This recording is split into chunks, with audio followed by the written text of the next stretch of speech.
up on the Q30 Newscast. Hamden says masks inside are no more. Find out what local businesses have to say about the new mandate. The results are in for the Hamden mayoral election. Find out who won. All this and more on the Q30 Newscast.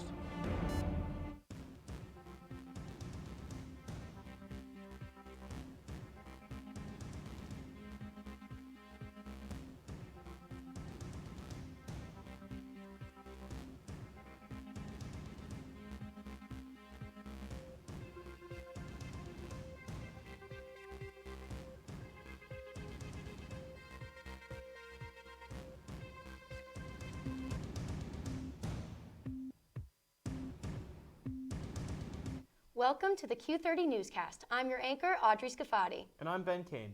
A lot has happened in the news world, so let's get right into it.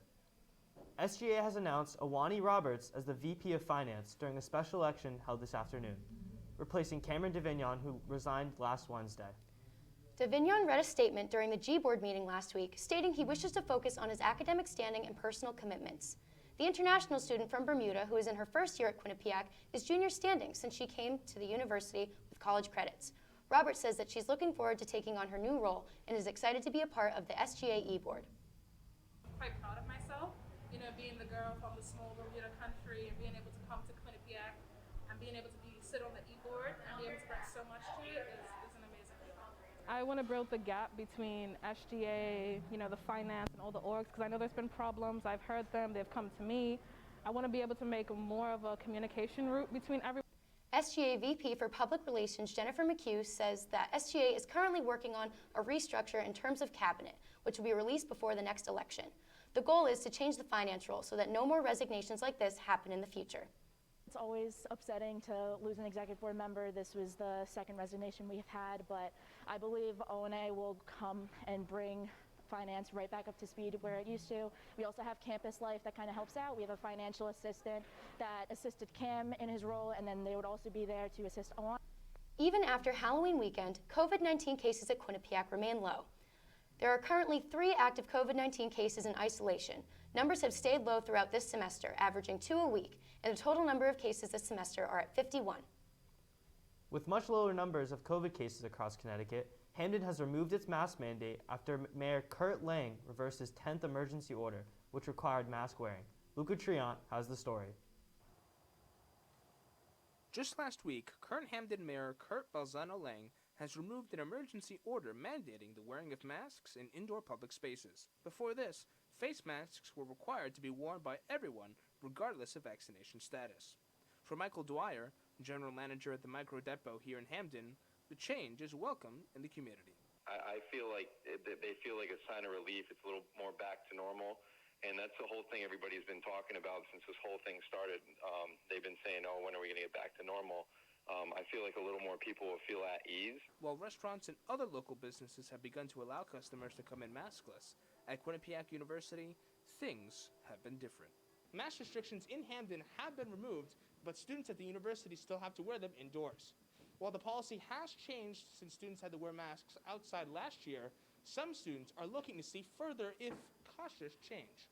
If the masks are helping, then they are, but if the town doesn't have to do it, then I think we should be close to follow, but of course it's up to the school. So I feel the university should end up rescinding their mask mandate, but not yet. I would say possibly wait until next semester, maybe even after that. Even in the latest COVID-19 community update by the university, while cases continue to remain low, there is no word on what the future of masks looks to be on campus. However, with Hamden now having recently changed its policy, there is a chance that updates may come from the university sooner rather than later. For Q30 News, I'm Luca Triant. Quinnipiac University is closing its Irish Great Hunger Museum. On Saturday, there was a gathering outside of the museum, which Quinnipiac decided to close due to low attendance and insufficient fundraising. President Olian sent an email to the community in August, leaving members upset. I guess the main thing that they are losing is their reputation as not only a national but an international university. When this collection traveled to Ireland, it was viewed by more than 100,000 people, and that's not insignificant, and those people learned something about Quinnipiac. The university is inviting its students, faculty, and staff to a New Minds Open Forum to discuss their experiences as women on campus. The forum took place this morning on the quad, where students reflected together on the ways being women, in all of their expression, occurs at QU, and what those experiences are like. So we're really trying to encourage and foster a culture of communication on campus where our community members feel safe using their voices to enact real change. The Quinnipiac law team is moving on. After winning their regional champion matchups by a margin of 4-0 rounds and gaining 12 judge ballots with a 64-point differential, the team now shifts their focus to November 5th and 6th, where they will compete for the national championship. Still to come tonight. A local government official steps away from her position after 20 years of service. Find out the details when we come back. Plus, the results from the Hamden mayoral election are in. But first, Kylesia Smith is here with the weather preview. Kai, what's going on in the sky this week? Hi guys, I'm clearly not wearing these clothes for no reason. It's getting frigid out there. As you can see, there's a lot of 50s and 30s for the next few days, but that's just a preview of what's to come for the remainder of the week. So please stay tuned for more on the weather.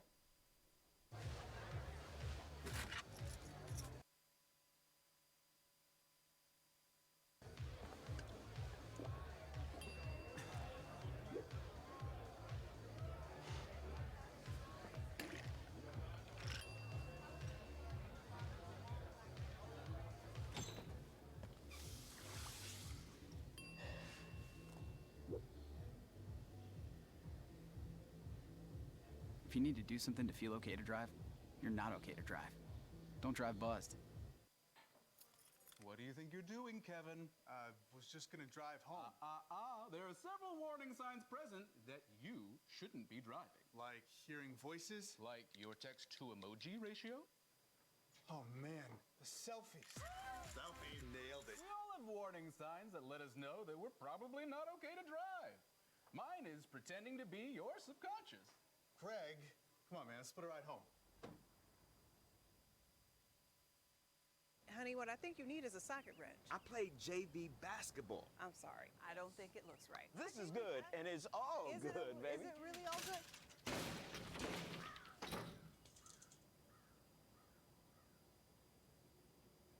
If you love me enough to routinely test your handyman skills, not to mention the strength of your marriage, then of course you'll visit nhtsa.gov/the-right-seat to make sure I'm in the right car seat.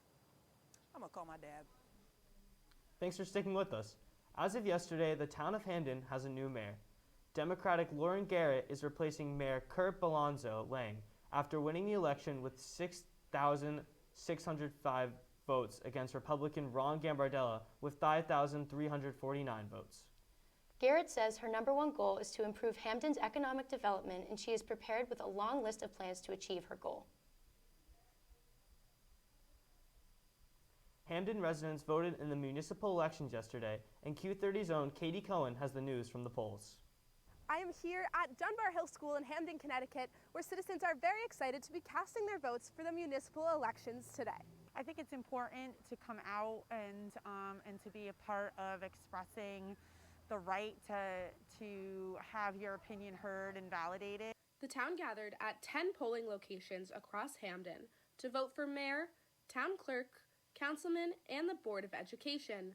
The mayoral race between Democrat Lauren Garrett, Republican Ron Gambardella, and write-in candidates Al Lotto and Kurt Lang ended with Democratic candidate Garrett on top. Voters throughout Hamden are focused on many issues in this election, including crime, taxes, and financial management. Many are looking for a change. Voter Crystal Daly from District 7 is most concerned about crime in the town and has seen an increase since she moved to Hamden 2 years ago. So when I first moved to Hamden, I wasn't afraid to leave my doors open. If I fell asleep in the middle of the night and the door was open, it was an alarm. But now I make sure to triple check and make sure every single door is locked. All mayoral candidates campaigned on stopping the local crime, but in a Democratic town, Garrett won the most votes.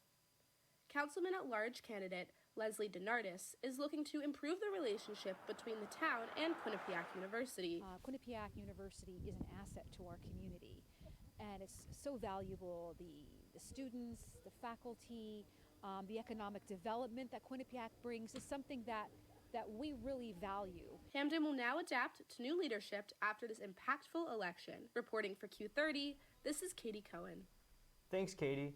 In other Hamden news, the town clerk, Vera Morrison, is retiring after 20-plus years of service. Olivia Kettle is here to tell us all about it. For the first time in more than 20 years, Hamden will have a new town clerk in office. Karima Mickens was elected this past Tuesday to fill the position long held by Vera Morrison. While serving 13 terms and 26 years, Vera Morrison has made the Hamden Town Clerk office what it is today. Never expecting that it would, I'd still be here 26 years later. So it's a very fulfilling responsibility. The clerk is mainly responsible for handling paperwork and records for the town, but Vera has always come up with creative ways to interact personally with the people of Hamden in this process. Everything we do is personal here. We deal with thousands and thousands of documents, and yet I've tried to humanize the office, and I feel that there's like a backstory with each piece of paper that we handle. Karima Mickens will now be taking over for Vera and is looking forward to reaching the people of Hamden in a similar way. I'll definitely be looking for creative ways to engage the community. So for me, it'll be, better understanding how are we communicating today? How are we engaging with them today? A collaborative transition is expected between the two. For Q30 Television, I'm Olivia Cattell. Now it's time for some politics. Here with the latest is Tim Malone. What do you have for us, Tim? Thank you, Ben and Audrey, for this week's political update. Let's take a look at the 2021 gubernatorial election results. On Tuesday, elections for governor were held in two states, New Jersey and Virginia. In Virginia, Republican Glenn Youngkin beat Democrat Terry McAuliffe for the governor position, with voters saying jobs and economy were the top issues facing the state. In New Jersey, Democrat Phil Murphy was re-elected as governor after he won a tight race against Republican Jack Ciattarelli, a former state assemblyman. He's the first in his party to win re-election in the state since 1977. In other news, Eric Adams has been elected mayor of New York City after defeating Curtis Sliwa and replacing former mayor Bill de Blasio as mayor of New York City after defeating Republican candidate Curtis Sliwa and replacing former mayor Bill de Blasio. Adams, a former New York City police captain, will become the second black mayor in New York City history, the first being David Dinkins, who served from 1990 to 1993. Adams fought through a hard Democratic primary back in July and was projected to win this election. His first task as mayor will be focused on the city's recovery after the COVID-19 pandemic. Lastly, President Joe Biden spoke at the 2021 United Nations Climate Change Conference, also known as COP26. Biden called this a decisive decade to tackle climate change. There, Biden spoke about the importance of cutting methane emissions by improving new and existing pipelines. The plan would tighten regulations for the oil and gas sector, and Biden believes it would be an enormous opportunity to create more jobs. The president also joined a pact with more than 100 other countries to halt and reverse deforestation by 2030. Biden will ask Congress for billions to conserve and restore world's forests, but his actions come with pushback from West Virginia Senator Joe Manchin. That's all for this week's political news. Back to you guys at the desk. It's time for another break. When we come back, we are joined live in the piazza by the QU Democrats Vice President. Plus, Yama Siddiqui is here to discuss all things national. We'll be right back. I know what you're thinking. I need a job. I need a new career.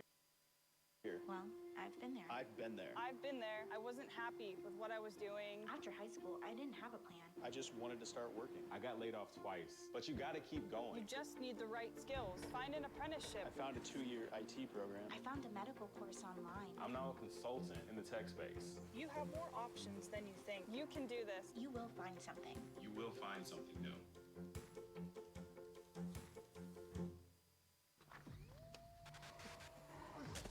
Multiple studies have shown that marijuana can slow both driver reaction and response time, which can be really dangerous. He's here. He's here. Wait. What? I can't drive. Why? My. Oh.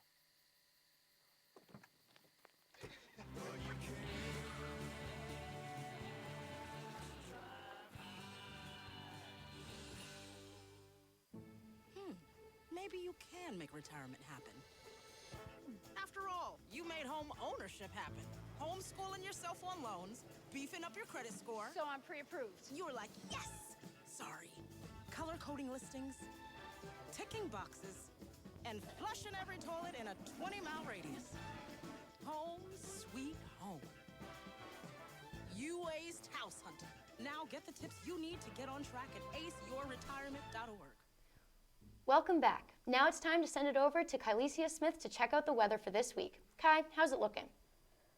Hi guys, so like I said earlier, it's getting frigid out there. As you can see, the state weather for this right now is 37 in Torrington, 40 in Hartford, 38 in Norwich, 39 in Danbury, 44 in New Haven, and 41 in New London. And so as you can see here, like I said, it's getting cold. Make sure you grab your jackets. And so, like I said, 39 in Danbury, 44 in New Haven, 41 in New London, and 40 in Hartford. So let's take a look at our 7-day forecast for Hamden. Like I said, yeah, a lot of 50s and 30s going on. Today, high of 54, a low of 32. Tomorrow, it will be a high of 52, a low of 32. Like I said, make sure you have your jackets handy.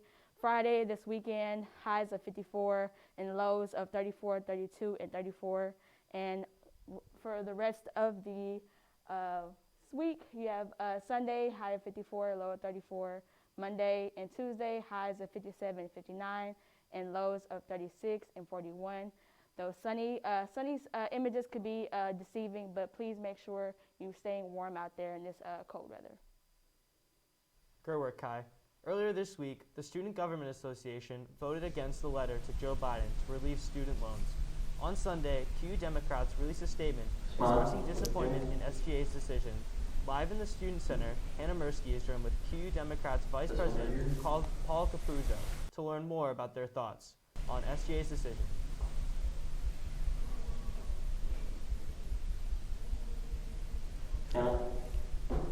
Thanks, Ben, and thank you, Paul, for joining me today. So last week, SGA held a general board meeting to vote on if they should write that letter to President Biden on about student loan debt. QU Democrats was very vocal on, urging SGA to sign that letter. What led to QU Democrats releasing that statement after? Well, thank you for having me here. Second, to address that question about why we urged them to sign on to that letter, along with a various number of other schools throughout the country. Currently, there's about $1.6 trillion in student loan debt, and to call that something other than an epidemic would be wrong. People are shackled by these loans and these debts that they owe to the federal government, and it's only right that student leaders throughout the country and student leaders at Quinnipiac help students around the country and in our own Bobcat community by signing onto a letter. It would help free them from these economic burdens. What do you feel is the most significant part about signing this letter? I think that the most important part is representing the Bobcat community. 59% of Quinnipiac students, according to the own statistics put out by the university, have student loans to the federal government.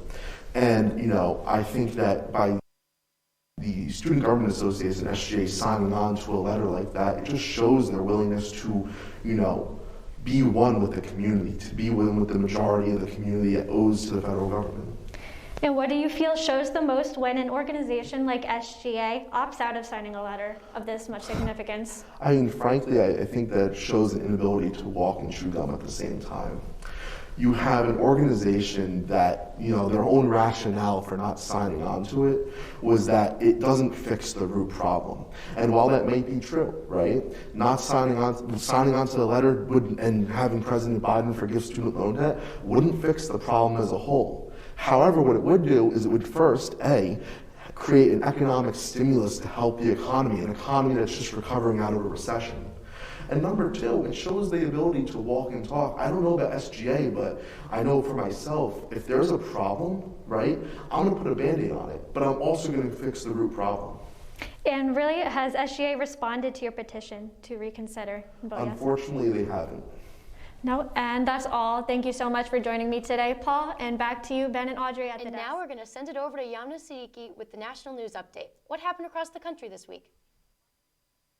Thank you, Ben and Audrey. There's a lot going on across the country, and I've got updates. Let's hop into it. As of yesterday, the Center of Disease Control and Prevention has voted that children ages 5 to 11 should get the Pfizer-BioNTech COVID-19 vaccine in the U.S. The recommended dose for children will be a third of the amount given to adults. With the approval, will allow 28 million more children to be eligible to get the Pfizer vaccine beginning as early as this week. Although the Food and Drug Administration approved the usage of this vaccine for children last Friday, we're still expecting a final statement from the CDC Director, DRO Rochelle Walensky, to make the vaccine widely available. The Moderna and Johnson & Johnson vaccines are still being tested for children. Facebook, now known as Meta, announced yesterday a plan to stop utilizing facial recognition software to automatically identify individuals in the photos and videos posted on social media networks. Facebook plans to delete data in their software, which contains material for over 1 billion users. After hundreds of internal documents were leaked by whistleblowers, Artificial Intelligence Vice President Jerome Pilsenti said that this decision is a, quote, need to weigh the positive use cases for facial recognition against growing societal concerns, end quote. Facebook will continue to allow facial recognition technology through social networks for security reasons. A $2.5 million lawsuit settlement to the families involved in the helicopter crash involving Kobe Bryant has been approved just yesterday. The Los Angeles County Board of Supervisors approved the settlement, but the Mauser and Altobelli family said that the leaked photos that were made public caused emotional distress. However, they accepted $1.25 million each, but not everyone accepted the settlement. Vanessa Bryant, who lost both her husband and daughter, Gianna Bryant, did not settle and will appear in court next year. LA County demanded in October that Bryant receives an independent psychiatric evaluation to prove the photos caused her distress. But Bryant says that they were taken for the employee's personal gratification. Now back to you at the desk. That's all I have for national news. Still to come tonight, find out what university-wide event had Bobcats feeling right at home over this past weekend. Plus, the latest in all things Quinnipiac sports. Stick with us.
When we adopt a shelter pet, we discover they're a unique mix of all kinds of things.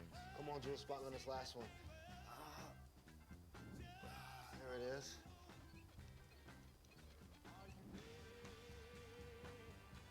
Keep going with it. Leo! They're a little bit of a lot of things, but they're all pure love. Welcome back. It was a busy weekend for Quinnipiac sports, with fall sports such as soccer, field hockey, and cross country coming to an end, and winter sports such as hockey starting to ramp up. Here to bring you all things sports is Connor Core. Thank you, Ben and Audrey. Let's start by heading to the ice, where the Quinnipiac men's ice hockey team faced off AIC Yellow Jackets in a home-and-home series. The number 5 ranked Bobcats went to take on the Yellow Jackets on Friday night before coming home on Saturday. The game would end up in a tie at 2 apiece. Scoring for the Bobcats were Jacob Quillen and CJ McGee. Moving to Saturday's contest at the Frank Perotti Jr. Arena, it appeared to be a repeat of Friday's result, which turned into a Bobcats overtime win with senior defenseman Zach Metza scoring the game-winning goal just 1 minute into overtime. Next up for the team is the Battle of Whitney Avenue, where they will play the Yale Bulldogs this Friday for the first time in 615 days. Yes, I did do the math. Moving from the ice to the turf, the Quinnipiac Bobcats field hockey team wrapped up their season this past weekend with a win against Sacred Heart by a score of 3-0. While this win was a great way to end off their season, Bobcats did not have a great season overall with a final record of 3-12. The team did pick up some steam as they finished their last 6 games with a record of 3-3. One of the brighter spots for their forgetful season was freshman Emilia Mazzarelli. The first year from Argentina finished the season with 10 goals and 2 assists on 45 shots. The Bobcats will continue to look forward for Mazzarelli's success in a competitive Big East conference. Sticking to the turf, the MAC playoffs for women's soccer started this past weekend. The second-ranked Bobcats took on a 7th-ranked Marist team in Hamden on Sunday. While you would have think that the Bobcats would roll over the Red Foxes, the Marist squad held their own right until the final buzzer sounded with a score of 1-0. The goal came from Gretchen Krohn in the 67th minute off of a free kick from Serena Salas and headed it right into past the keeper. The Bobcats will look to have the same success this coming Thursday when the Bobcats will be back at home to host the Siena Saints. Kickoff is set for 2 o'clock at the Mount Carmel Fields. That's all I have for sports this week. Now, let's get back to the rest of the newscast. Thank you, Connor. Quinnipiac opened campus to parents and alumni over the weekend as they celebrated Bobcat Weekend for the first time in 2 years. The university set up a full slate of events. Q30's own Vanessa Blasio was there on campus to show us what made the weekend so special for Bobcats.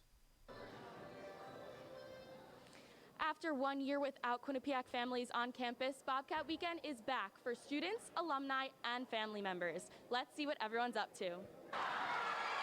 This year, Bobcat Weekend filled the gyms, Student Center, and Burt Con with activities for Quinnipiac families and alumni, getting many students excited to have their families with them. It feels really nice. I'm happy that everyone was able to experience it given COVID and no one got to see it last year, so I'm just happy that they get to see my life and what I do every day and where I am. Chief Experience Officer Tom Ellett was glad to see so many family members on campus for the first time since the pandemic. It's great to see 3,000 parents and alums back to campus, really showing their love and care for their student, but also for them to experience what their students hopefully are experiencing day in and day out. Quinnipiac held activities such as a family Halloween picnic, as well as an alumni tailgate, games on the quad, and athletic events, including the women's volleyball game, men's soccer game, and men's ice hockey game. Student club leaders also got the opportunity to showcase their organizations and reconnect with alumni. Yeah, we had a couple of alumni from Q-Thon come up, so it was really nice to see their face again and hear their experience, where they are today. Many family members were also happy to be on campus with their students. We couldn't come last year, so we're just really excited to see Julia and her happy place and meet her friends. Some students say it brings a community together. I think it definitely adds more of a sense of community having my parents more involved. I'm Vanessa Blasi for Q30 News.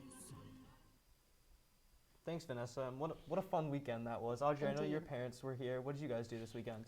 My parents and I, it was really nice to see them.